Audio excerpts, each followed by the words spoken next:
Hey guys, welcome back to the channel. This is Vorian from the Paladin Journal, and we are back with more Horus Heresy book reviews. Now, this time we're going to be talking about The Battle for the Abyss by Ben Counter. This is the book that sets up the Battle for Cal, actually, which is one of the biggest events of the onset of the Horus Heresy.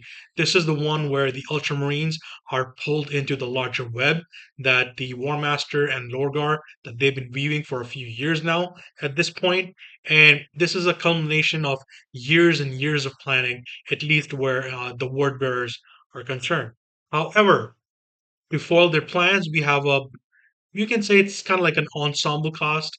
We have some Ultramarines, we have some Thousand Sons, we have, of course, a lot of word bearers, we have some even Space Wolves, and it all comes together for what could be called an explosive story. But unfortunately, as much as I love Ben Counter, his work with the Soul Drinkers and the Grey Knights in 40K, he also wrote book number 3 in the series, Galaxy in Flames, which is one of my favorites. And he's also done some really cool stuff for Warhammer Fantasy. I thought this one was, far below his usual standard. Now, that's not to say that the book is bad per se. It's just that, it's a lot of ancillary events that are, the events are created to lead into some other things that we are much more familiar with. And this just falls a little bit flat because of its characterization. The story itself, I think, is pretty fine. The ward bearers in alliance with certain sects of the Mechanicum, especially Kelbor Hal, who is basically the leader of the Mechanicum. He's the fabricator general of Mars. In collusion with him and other sects within the Mechanicum, they've created this uber battleship called the Furious Abyss, and they're going to take that and they're going to assault the Ultramar system, basically. And their plan is like this all-out attack that is going to devastate the Ultramarines Legion, and it's going to get them vengeance for other events in the past, in the Legion's past, and just to prevent the Ultramarines from taking part in the heresy, because they're at this point they are the largest Legion. You know, rumors and hearsay puts them at roughly 2,500,000 Astartes, which is pretty damn big. The word bearers at this point, they are supposed to have somewhere around like 200,000. They've been going on a massive recruitment drive for a few decades now. Whereas, the Ultramarines, they just have the benefit of the whole, the Ultramar empire that Rabute Gilliman built for himself. However, the Primarchs don't really make an appearance here, and it is more focused on these ensemble characters that we have, which is Captain Cestus of the Ultramarines, Bringar of the Space Wolves, Motep of the Thousand Sons, Zadkiel of the Wordbearers, and Skrull of the World Eaters. They're all captains or fleet commanders, up and down the Legion structure, and it's an interesting story. Like I said, I don't have an issue with the story itself. It's more just that the correct characterization, it falls completely flat. The characters, they are, extremely cliche characters, like the Space Wolf guy. He could be ripped straight out of the Bill King books from 40K, which I love the Bill King 40K books. But, this doesn't really add anything. And it's more like, um, that Ben Count just focuses on this one particular aspect of the Legion. And that's where, a lot of the bad feelings come from, you could say, because I think this had a lot of potential, but it's just done away by the fact that the characterization just isn't that great. Even when it comes to Motep of the Thousand Sons, that guy is a walking, talking cliche. He's mysterious. He has all these powers, and he's trying to keep them a secret from everyone else, like the Thousand Sun, like the Space Wolves, certainly, and also the World Eaters and the Ultramarines. But the truth is going to come out, and Zadkiel of the Warbirds, that guy, he tries to convince him to join him on this crusade and everything, and it's just like you know, there really wasn't any particular hook for the reader to latch on to as far as the characters are concerned. And that is pretty much the biggest downside of this entire book. because, like I said, story is fine. There's a few really good battles here and there, and you really get a good sense of how the word bearers operate as a legion. They're divided into all these different chapters, which are based on some kind of either terminology or symbology from Colchis and the Book of Lorgar and the Book of Chaos and everything, the whatever, all the stuff that Lorgar has written in the last 100 years. Excuse me. And they're using cultists, they're using demons, they're using the warp itself for everything, and it's just the fanaticism that really gets to you. Whereas it's countered by, of course, the all the loyalist guys. And you know I I really wanted to give this book a chance. This is like probably like my third reading of the book in the 20 years, almost 20 years that I've had it. Um, and it's like, I was hoping that it would turn out to be better than I was expecting it to be, because, the last time I read this was like probably 12 years, 13 years ago, which is like quite a long time, honestly speaking. But I'm just gonna say that, I was let down, with books like Galaxy in Flames, Horus Rising, Fulgrim. A lot of them are much better than I remembered.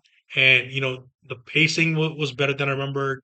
More things were happening than I remembered. Whereas with this one, it was like this book took me like 5 months to read or 6 months to read, something like that. I finished it like last month. I started in around, I think, July of last year or August last year. I can't remember which one. And just because, I would read a little bit, I would put it down, I would get bored of it, I wouldn't want to read it, and it's like me in one corner of my room and everything. And I just didn't have any drive to read it. Like in that aspect, it was better than the Descent of Angels, which is the uh, first Dark Angels book in the Horus Heresy series, written by Mitchell Scanlon. It's better than that in that respect, because that one was like, I really had to force myself to read it. With this one, it was more like, indifference, and I kind of took this break from putting out videos and stuff also, so that didn't help and everything.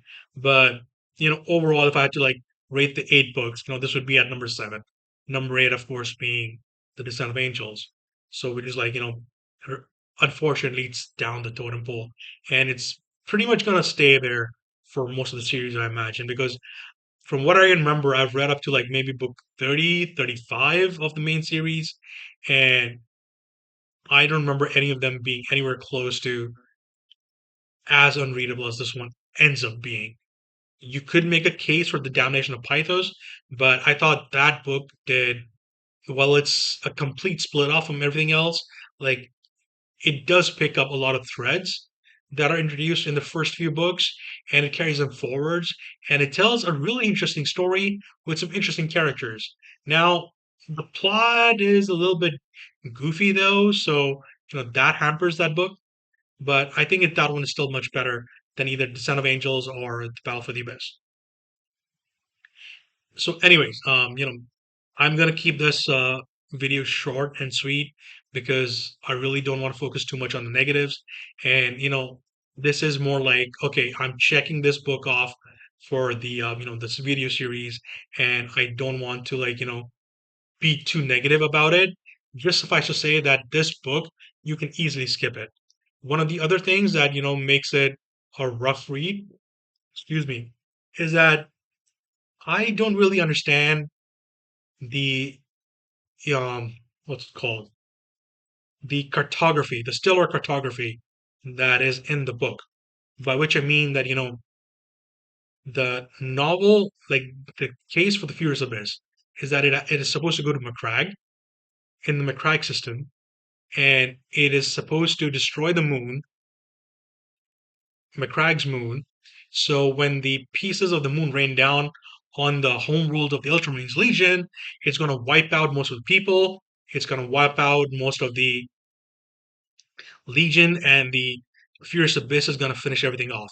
It's going to launch its own massive arsenal, retargeting Macragge, and it's going to blow it up probably or so whatever. But there's also Calt involved and everything, and my brain says that there are two different things going on, but it just so happens that, the way that things are written, everything gets clubbed together.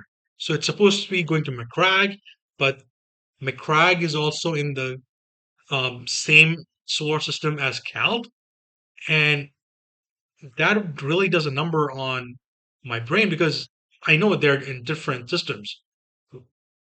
Like the whole point of the Ultramar Empire is that it controls 500 worlds and all of that stuff. And what I remember from New Known of Fear is that Kelt is pretty far from McCrag. And one of the reasons that the fighting there dragged on for so long was because, the Word Bearers attack, it destroys the atmosphere, or most of the atmosphere at least, and the Ultramarines are in the underground tunnels fighting against a much larger Legion force, and they have trouble getting reinforcements and resupplies, excuse me, and all that stuff happens. So it's like it gets a little confusing, but that's like a very small part of it. And in the grand scheme of things, it doesn't really matter because there are a lot of things within the Horus Heresy series that get changed book to book because the sensibilities of the authors change. The editors, they end up making some different decisions for the later books. So there can be some conflicting information here and there, but and we as readers, we have the benefit of a lot of hindsight. We have the benefit of reading a whole lot more stuff from different sources and everything that the editors and the authors, much as we would like them to, they cannot always get to. Some things, they slip past the cracks, and that's just an unfortunate happenstance. So anyways, not a big deal, but I thought that it was worth pointing out because it did trip me up for the last few chapters, and it does like make it a bit of a chore to get through the book. Now, like I said, the characterization was not so good. The story was okay, and you combine those two, and the pacing is going to be off, and the characters aren't really going to resonate as well. However, I feel that in spite of all of that, the conclusions of the book, you know, what you are supposed to take away as a reader is that this whole imperium of mankind that the emperor was seeking to build, it was flawed from the outset. He himself was, a missing figurehead for so many years, and he couldn't, of course, he couldn't be everywhere, but he kept secrets, and those secrets have come to bite him in the ass, and he overreaches himself, and the suffering is imparted on all of mankind. And the biggest defenders of the Imperium, they are the Space Marines, the Astartes, and their brotherhood. Like, if you want a book that shows you the breakdown of the brotherhood between Astartes, Galaxy in Flames does that really strongly. Flight of the Eisenstein does that, and this one certainly does by far. Actually, I think this is book seven in the series. Not even book eight. Sorry, yeah, this is book eight, not book seven. So, anyways, yeah, like, I would say this is one of the best books to read if you want to focus on that aspect of the Horus Heresy series, because this is one of the foundational stories where everything is happening, a lot of stuff is getting set up for just before the heresy. Whatever's happening on Istavan 3, Istavan 5, the Dropside Massacre and everything. This is all the lead up to that. So it's an important read from that aspect. But of course, given everything else that's going on with the story, you can skip it, unfortunately. So, anyways, that is that. That's pretty much all I have to talk about for the novel. Like I said, you can skip it, but it does have some good bits. It does have some good ideas in here, and I think they're worth reading about. But of course, you're going to hear a lot of talk about how the book wasn't so good, and it's probably like probably the worst in the series, which I think the Descent of Angels takes care of that, in my opinion. Not this one. This one gets too bad a rap, and you know it's better than most people make it out to be. So, anyways, that's the Battle for the Abyss. The next book in the reading pile is going to be Mechanicum, which is written by Graham McNeil. It's a fantastic book. I've always loved it since I first read it all those years ago, and I really can't wait to get to it. I actually finished this 2 weeks ago or something, 3 weeks ago, but I've just been so busy with a lot of hobby stuff and real life and everything, so I haven't been able to get around to it. But especially now that this video is done, I can get to that. It's gonna make things easier for that transition to happen, and I'm really, really looking forward to that book. That one and Tales of the Heresy, which is the anthology that brings the first 10 books of the series to a close. So, anyways, yeah, that's all for me today, guys, and I'll see you guys soon with another video, hopefully in a day or two. So, stick around for that. Thanks. Bye.